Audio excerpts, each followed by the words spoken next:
এখন বলছে A plus B whole square equal এটা কেন হয়, আমরা সেটা দেখি। তো আমরা সবার আগে একটা বর্গক্ষেত্র অঙ্কন করবো, সবার আগে কি করবো, বর্গক্ষেত্র অঙ্কন করবো। অঙ্কন করলাম বর্গক্ষেত্র, অঙ্কন করার পরে আমরা সেই বর্গক্ষেত্রের একটা বর্গক্ষেত্রের একটা বিন্দু নেবো, এইটুকু নাম দিলাম এ, এইটুকু হচ্ছে আমার দৈর্ঘ্য আর এইটুকু হচ্ছে বি দৈর্ঘ্য, এইটুকু বি দৈর্ঘ্য। একই রকম যদি প্রতিটা মানে প্রতিটা বর্গক্ষেত্র তো প্রতিটা তো সমান হবে, এইভাবে যদি প্রতিটা বাহু সমান করি তাহলে আমরা দেখতে পাবো এখানে হচ্ছে সেই বিন্দুটা, যেখানে এইটুকু হচ্ছে এ আর এখানে এইটুকু হচ্ছে আর এটা হচ্ছে বি,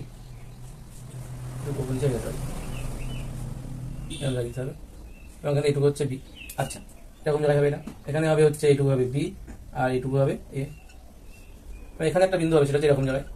এখান থেকে এইটুকু হচ্ছে বি আর এখানে এইটুকু হচ্ছে এ। আমাদের কি করলাম, আমরা একটা বর্গক্ষেত্রকে আমরা ভাঙলাম, এ আর বি দুটো খণ্ডে ভাঙলাম, যে কোনো মাপে আমরা কি করলাম, দুটো খণ্ডে একে ভেঙে দিলাম। ভেঙে নেওয়ার পরে আমরা কি করতে হবে, আমাদের এখান থেকে আমি যদি দাগ টানি তাহলে কি দেখতে পাবো, আমরা যদি এখান থেকে দাগ টানি,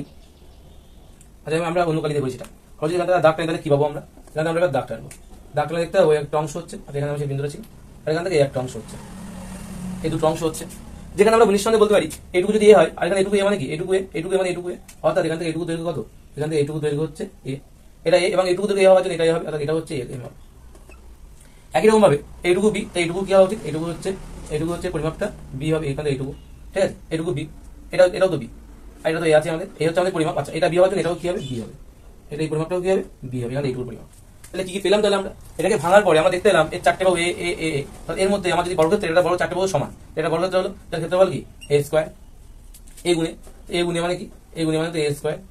আচ্ছা এখানে একটা আয়তক্ষেত্র তৈরি হয়েছে যার একটা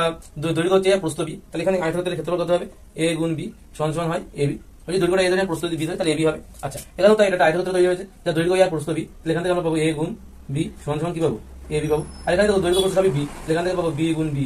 সমান বি স্কয়ার।